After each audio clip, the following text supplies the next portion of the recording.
అవని stories. గత ఎపిసోడ్లో అవని tractor తోలడం నేర్చుకుని ఊరి జనాల్ని ఆశ్చర్యపరిచింది. అయితే సరిగ్గా అదే సమయంలో బుల్లబ్బాయి కుట్ర పన్ని రాఘవయ్య గారి 10 ఎకరాల పొలం మీద కోర్టు నుంచి స్టే ఆర్డర్ తెచ్చాడు. ఆ పొలం ఊరి ఉమ్మడి ఆస్తి అని, దాని రాఘవయ్య అక్రమంగా రాయించుకున్నాడని నోటీసులో ఉంది. దీనివల్ల పొలంలో అడుగు పెట్టకుండా నిలిపివేత పడింది. అవని ఈ సవాళ్ళైతే స్వీకరించి తన తండ్రి ఆస్తిని కాపాడుకుంటానని శపథం చేసింది. ఇప్పుడు ప్రస్తుతం ఏం జరిగిందో తెలుసుకుందాం. తెల్లవారుజామున వీరాపురం అంతా ఇంకా మంచులోనే ఉండగానే సుశీలమ్మ ఇంట్లో మాత్రం టెన్షన్ మొదలైంది. సుశీలమ్మ పూజ గదిలో దీపం పెట్టి ఏడుస్తోంది. జానకమ్మ ఆమెను ఓదార్చడానికి ప్రయత్నిస్తోంది. అప్పుడు సుశీలమ్మ కన్నీళ్లతో, వదినా, అన్నయ్య ఆఖరి గుర్తు ఆ 10 ఎకరాలు. దానిమీద కూడా బుల్లబ్బాయి గాడు కన్ను పడిందా?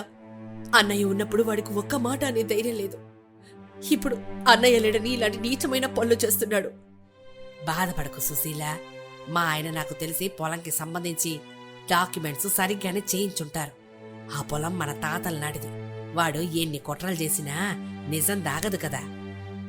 అత్తయ్య, ప్లీజ్ ఏడవకండి. వాడికి కావాల్సింది మనల్ని బాధ పెట్టి ఏడిపించడమే. మనం భయపడితే వాడికి ఇంకా రెచ్చిపోతాడు. నేను రాత్రంతా నాన్న పాత ఫైల్స్ అన్నీ చెక్ చేశాను. నాన్న అమెరికాలో కూడా వీటికి సంబంధించిన స్కాన్ కాపీస్ దాచారు. అవునమ్మా, మన అమెరికా మేడం దగ్గర లేని సాక్ష్యం అంటూ ఉండదు. వాడు కోర్టు స్టే తెస్తే మనం దానికి కౌంటర్ దాఖలు చేద్దాం. ఈరోజు ఎలాగైనా పట్నం వెళ్లి పెద్దల ఆయన్ని కలుద్దాం. అవును బాబు, మన ఊరి లాయర్ కృష్ణయ్య గారు ఉన్నారుగా, ఆయనకి ముందు కలుద్దాం. ఆయనకి మన కుటుంబం అంటే చాలా గౌరవం ఉంది. బావా, మనం వెంటనే బయలుదేరాలి. టైం వేస్ట్ చేయొద్దు. లాయర్ దగ్గరికి వెళ్ళేటప్పుడు అన్ని ఒరిజినల్ డాక్యుమెంట్స్ తీసుకెళ్దాం.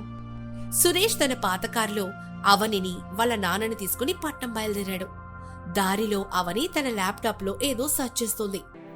ఏంటి మరదలా, ఆ డబ్బాలు ఇంకేం వెతుకుతున్నావు? లాయర్కి ఏం చెప్పాలో అందులో రాసుందా? బావా, దీన్ని డబ్బా అనరు, ల్యాప్టాప్ అంటారు. నేనిక్కడ ల్యాండ్ లాస్ గురించి చదువుతున్నాను. నోటీసులో వాళ్ళు లిటిగేషన్ అని మెన్షన్ చేశారు కదా, దానికి విరుగుడేంటో వెతుకుతున్నాను. అబ్బో, అన్ని ఆ డబ్బాలోనే ఉంటే ఇక లాయర్కి ఫీజు ఎందుకు మరదలా? నువ్వే నల్ల కొట్టేసుకుని వాడిని కడిగేయచ్చు కదా.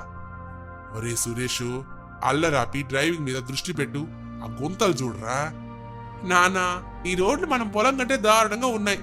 అయినా నా పక్కన అమెరికా మరదలుండగా నాకెందుకు భయం? ఇదిగో అవని, ఆ జీపీఎస్ ఆన్ చేయి. పట్టణంలో గల్లీలు నాకు సరిగ్గా తెలియవు. సరే బావా, కానీ ఒకటి, నేను చెప్పిన దారిలోనే వెళ్ళు. నీ షార్ట్ కట్లు ఇక్కడొద్దు.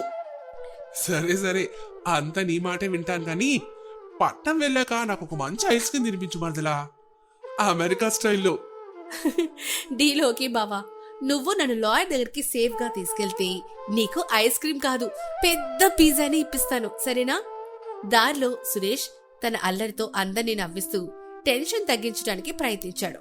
పట్నంలో సీనియర్ లాయర్ సాంబశివరావు గారి ఆఫీస్కి చేరుకున్నారు. ఆయన చాలా స్ట్రిక్ట్ గా ఉంటారని పేరు. సురేష్, అవని ఆ నోటీస్ ని లాయర్ గారికి చూపించారు. ఆ లాయర్ నోటీస్ చూసి, ఇది కొంచెం ఇబ్బందికరమైన కేసమ్మా. మీరు పొలం రికార్డుల్లో కొన్ని పేజీలు మాయం చేశారని వాళ్ళు క్లెయిమ్ చేస్తున్నారు. రాఘవయ్య గారు ఈ పొలం కొన్నప్పుడు ఉన్న సాక్షులు కూడా ఇప్పుడు లేరు. సార్, అది మా వంశ పారంపర్య ఆస్తి. దాన్ని అక్రమం అనడం ఏంటి? సార్, ఒక్క నిమిషం. నాన్ అమెరికాలో ఒక సేఫ్ డిపాజిట్ బాక్స్ లో 1980s నాటి ఒరిజినల్ సేల్ డీడ్ ఒకటి ఉంచారు. దాని డిజిటల్ కాపీ నా దగ్గర ఉంది. ఇదిగోండి, చూడండి. అవని తన ల్యాప్టాప్ లో క్లియర్ గా ఉన్న డాక్యుమెంట్స్ చూపించింది. అందులో బుల్లబ్బాయి తండ్రి సంతకం కూడా ఉంది.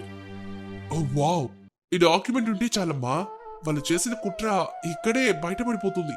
బుల్లబ్బాయి తండ్రి ఈ భూమిని రాఘవయ్య గారికి అప్పగించినట్లు ఇందులో స్పష్టంగా ఉంది. వాడు ఫోర్జరీ చేశాడని మనం ఈజీగా నిరూపించొచ్చు. చూసారా సార్, మా మరదలంటే మామూలు అమ్మాయి కాదు, తెలివితేటలంటే ఇవే. అవును సురేష్, ఈ అమ్మాయి ప్రిపరేషన్ చూస్తుంటే నేనే ఆశ్చర్యపోతున్నాను. సరే, రేపు నేను కోర్టులో కౌంటర్ ఫైల్ చేస్తాను. స్టే ఆర్డర్ వెనక్కి తీసుకోవడం గ్యారంటీ. అవని ముఖంలో విజయం తాలూకా చిరునవ్వు కనిపించింది. పని పూర్తయ్యాక ముగ్గురు తిరిగి ఇంటికి బయలుదేరారు. కారులో వాతావరణం కొంచెం ప్రశాంతంగా ఉంది. అవని తల్లి, ఈ రోజు నువ్వు మా అందరి పరువు కాపాడావమ్మా. రాఘవయ్య బావకి నువ్వు నిజమైన వారసురాలివని నిరూపించుకున్నావు. మావయ్య, నానంటే నాకు గౌరవం. ఆయన ఆస్తిని ఎవరికి అక్రమంగా చెందనివ్వను. నానా, ఇప్పుడు ల్యాండ్ గొడవ సెటిల్ అయింది కదా, ఇక మన ఇంట్లో జరగాల్సిన అసలు కార్యం గురించి మాట్లాడవా? ఏంటదిరా? అదే నాన్న, పెళ్ళి అంటే పెళ్ళి అమెరికా మరదల్ని మన పెళ్లిటూరు కోడలుగా ఎప్పుడు మార్చుకుందాం? అవని ఒక్కసారిగా సిగ్గుపడి కిటికీలో నుంచి బయటకు చూసింది. అవని, సురేష్ అడుగుతున్నది అల్లరిగానైనా అది నా మనసులో మాట కూడా. నాకు ఉన్న కోరిక కూడా మీ ఇద్దరి పెళ్లి చూడటమే. సురేష్ కొంచెం అల్లరివాడే కావచ్చమ్మా, కానీ వాడికి నీ మీద ఉన్న ప్రేమ గౌరవం నాకు తెలుసు. నువ్వేమంటావు తల్లి? అవని కాసేపు మౌనంగా ఉంది. మావయ్య, నేనిక్కడికి వచ్చినప్పుడు కేవలం వారం రోజులే ఉండి వెళ్ళిపోదామనుకున్నాను. కానీ ఇక్కడ మనుషులు, ఈ మట్టి, ముఖ్యంగా అత్తయ్య ప్రేమ నన్ను కట్టిపడేశాయి. ఇక బావ విషయానికొస్తే... ఏంటి వరదలా, నా గురించి ఏదో చెప్పబోతున్నావు? సురేష్ కళ్ళల్లోకి అవని చూస్తూ, బావా, నీ అల్లరి వల్ల నాకు చికాకు వస్తుంది. కానీ నువ్వు పక్కన లేకపోతే నాకు బోర్ కొడుతుంది. నువ్వు నన్ను ఎంత బాగా చూసుకుంటున్నావో నేను గమనిస్తున్నాను. మీ నాన్న కోరిక కూడా మన పెళ్లి చూడడమే అని తెలిసాక నేను వెనక్కి తగ్గకూడదని నిర్ణయించుకున్నాను. అంటే అంటే నువ్వు పెళ్లికి ఓకే చెప్పినట్టేనా? అవును బావా, నిన్ను పెళ్లి చేసుకోవడానికి నేను రెడీ. కానీ ఒక కండిషన్. అబ్బో, మళ్ళీ ఆ కండిషనా? ఏంటది? పెళ్లి తర్వాత కూడా నువ్వు నన్ను ట్రాక్టర్ తోలనివ్వాలి. అండ్ మన పొలంలో నేను చేసే మోడర్న్ ఫార్మింగ్ కి నువ్వు హెల్ప్ చేయాలి. డీల్ ఓకే అవని. నువ్వు ట్రాక్టర్ తోలుతుంటే నేను నీ పక్కన కూర్చుని విసనకర్త గాలుపను, అది చాలు నాకు. సత్యనారాయణ గారు ఆనందంతో కళ్ళల్లో నీళ్లు తెచ్చుకున్నారు. ముగ్గురు నవ్వుకుంటూ ఇంటికి చేరుకున్నారు. ఇంటికి రాగానే సుశీలమ్మ, జానకమ్మ ఎదురు చూస్తున్నారు. సత్యనారాయణ గారు పెళ్లి వార్త చెప్పగానే ఇల్లు ఒక్కసారిగా పండగ వాతావరణంగా మారిపోయింది. సుశీలమ్మ, తల్లి, నీ మాటతో నా కడుపు నిండిపోయిందమ్మా. నా అన్నయ్య ఆత్మకి ఈరోజు శాంతి చేకూరుతుంది. నువ్వు నా కోడలివి అవుతున్నావంటే అంతకంటే ఎక్కువ దేవుణ్ణి నేను ఏమీ కోరుకోను. అవును సుశీలమ్మ, ఈ పెళ్లి చూసి మా ఆయన పైనుంచి మురిసిపోతారు. అమ్మా, ఇక పెళ్లి పనులు మొదలు పెట్టండి. రేపే ముహూర్తాల కోసం బ్రహ్మయ్య గారిని పిలవండి. మన అమెరికా కోడలకి వీరాపురం స్టైల్లో పెళ్లి ఎలా ఉంటుందో చూపించేద్దాం. అత్తయ్య, పెళ్లి సింపుల్ గా జరిగితే చాలు. మన పొలం గొడవ పూర్తిగా సెటిల్ అయ్యాక పెళ్లి చేసుకుందాం బావా. అలాగే తల్లి, రేపు కోర్టులో స్టే వెనకొస్తే అదే మనకి పెద్ద గిఫ్ట్. ఆ రాత్రి అందరూ కలిసి భోజనం చేశారు. సురేష్, అవనిల మధ్య చిలిపి సంభాషణలు, హాస్యాలు పల్లెటూరు రాత్రిని మరింత అందంగా మార్చాయి.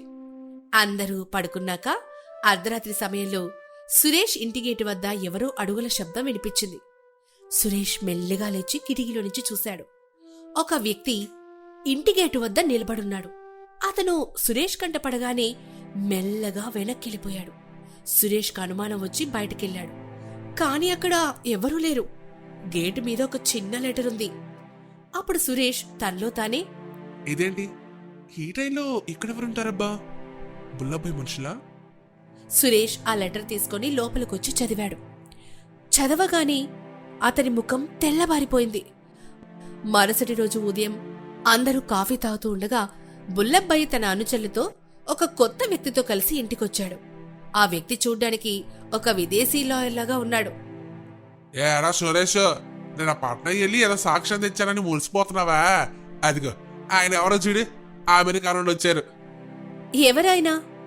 హలో, నా పేరు స్టీఫెన్. నేను రాఘవయ్య గారి అమెరికా లాయర్ని. మీరు నాన్న లాయరా? ఇక్కడికెందుకు వచ్చారు? అవని, నీకు ఒక విషయం తెలియాలి. రాఘవయ్య గారు పోయే ముందు ఒక వీలునామా రాశారు. అందులో ఆయన తన ఆస్తి నీ పేరు మీద రాశారు. కానీ అందులో ఒక చిన్న క్లాజ్ ఉంది. ఏంటా క్లాజ్? రాఘవయ్య గారు అమెరికాలో ఒక పెద్ద కంపెనీలో పార్ట్నర్. ఆయనకి తెలియకుండా ఒక కొన్ని చోట్ల అక్కడ కొన్ని కోట్ల రూపాయలు అప్పు ఉంది. ఆ అప్పు తీర్చాలంటే ఈ 10 ఎకరాల పొలం అమ్మాల్సింది. ఆ మాటలు విని అందరూ ఒక్కసారిగా షాక్ లో ఉండిపోయారు. అవని కళ్ళల్లో నీళ్లు తిరిగాయి. ఏనావా సురేష్, ఇప్పుడు ఆ పొలం నీది కాదు, అవనిది కాదు, అది అప్పుల్లో ఉంది. నేను అప్పు తెచ్చి ఆ పొలాన్ని కొనుక్కోడానికి రెడీగా ఉన్నాను. నువ్వు ఎక్కడికి వెళ్ళినా ఇప్పుడు ప్రయోజనం లేదు. ఇది అబద్ధం. నానెప్పుడు అప్పులు చేయలేదు. మీరెవరో గాని అబద్ధం చెప్తున్నారు. లేదు అవని, ఇది రాఘవయ్య గారి అసలు వీలునామా. ఇందులో రాఘవయ్య గారి సంతకం మాత్రమే కాదు, ఇంకొకరి సంతకం కూడా ఉంది. అది ఎవరో చూడు. అవని ఆ పేపర్ తీసుకోగానే ఆమె చేతులు వణికిపోయాయి. ఆ సంతకం చూసి ఆమె నోట మాట రాలేదు. అమ్మా, ఇది నీ సంతకమ్మా? అవని జానకమ్మ వైపు చూసింది. జానకమ్మ తలదించుకుని ఏడవడం మొదలుపెట్టింది. అమ్మ చెప్పు, నాన్న కప్పుందా? నువ్వెందుకు సంతకం చేశావు? అవని, రాఘవయ్య గారికి ఒక రహస్యం ఉంది. అది నీకు తెలిస్తే నువ్వు తట్టుకోలేవని నేను దాచానమ్మా. అందరూ ఒక్కసారిగా నిశ్శబ్దమైపోయారు. అమెరికా నుంచి వచ్చిన ఈ కొత్త చిక్కేంటి? రాఘవయ్య గారి రహస్యమేంటి? జానకమ్మ ఎందుకు సంతకం చేసింది? బుల్లబ్బాయి గొడవను ఎలా వాడుకుంటాడు? సురేష్ మరియు అవనిల పెళ్లి జరుగుతుందా లేక ఈ ఆస్తి గొడవలో ముగిసిపోతుందా? ఈ విషయాలన్నిటికీ సమాధానం తెలియాలంటే తర్వాత ఎపిసోడ్ చూడాల్సిందే. గత ఎపిసోడ్లో అవనిని బతికించుకోవడానికి సురేష్ సీను సాయంతో సొంత ఇంట్లోనే దొంగతనం చేస్తాడు. లాకర్లో డబ్బుతో పాటు చనిపోయిన తన అన్నయ్య ఆనంద్ రాసిన ఆఖరి ఉత్తరం సురేష్కి దొరుకుతుంది. ఆనంద్ డ్రగ్స్ బానిస అని, అవని నిర్దోషి అని ఆ ఉత్తరం ద్వారా తెలుసుకున్న సురేష్ తల్లి చేసిన మోసానికి కుమిలిపోతాడు.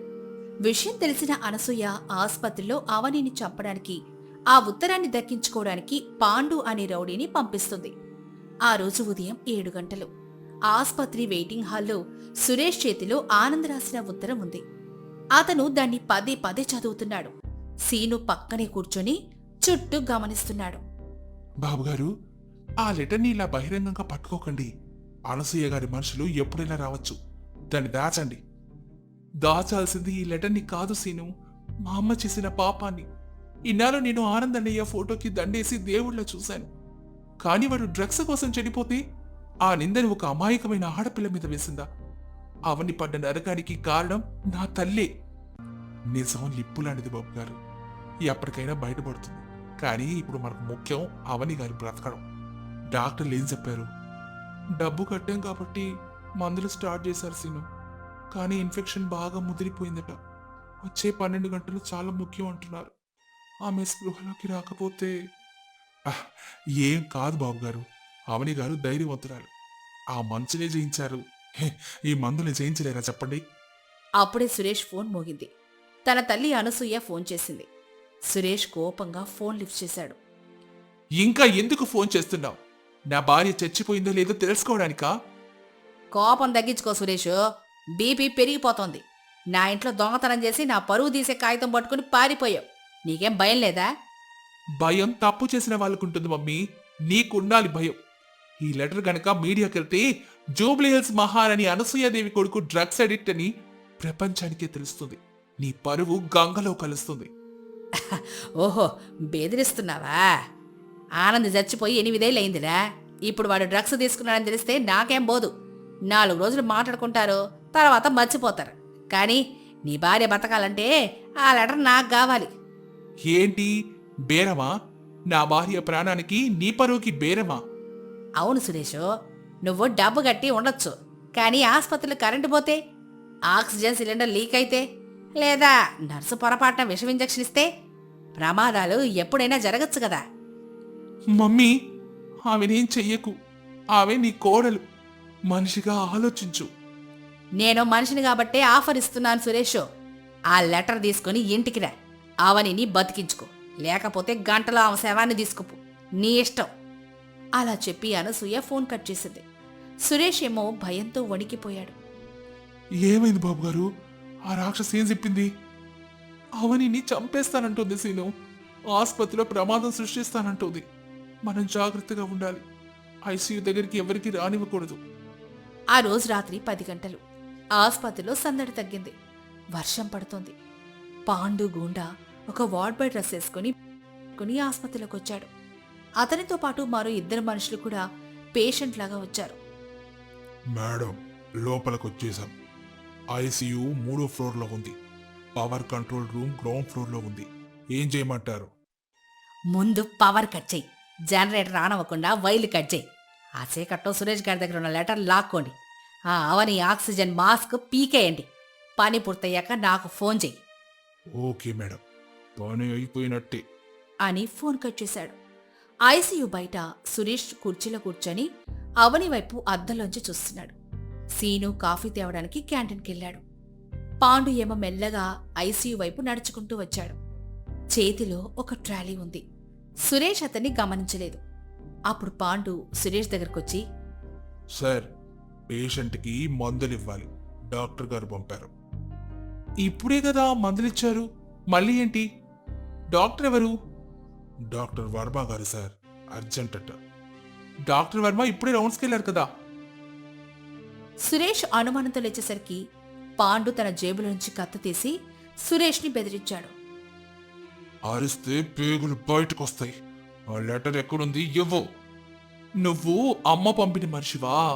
ఇక్కడ పేషెంట్స్ ఉన్నారు, బయటికి రా. నాకు నీతులు చెప్పకు. లెటర్ ఇస్తావా, లోపలున్న దాని గొంతు కొయ్యమంటావా?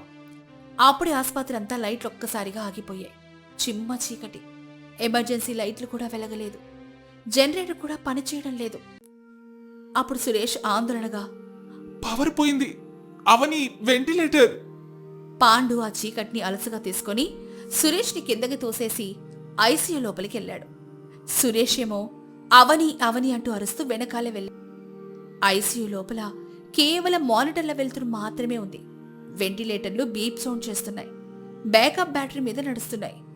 పాండు అవని బెడ్ దగ్గరికి వెళ్ళాడు. ఆక్సిజన్ పైప్ పట్టుకున్నాడు. ఈ పైప్ పీకేస్తే అనసూయ మేడం చెప్పిన పని అయిపోతుంది. పాండు పైప్ లాగబోతూ ఉండగా వెనక నుంచి సీను వచ్చి పాండు తలపై ఇనపరాడుతూ కొడతాడు. పాండు కళ్ళు తిరిగి పడిపోతాడు.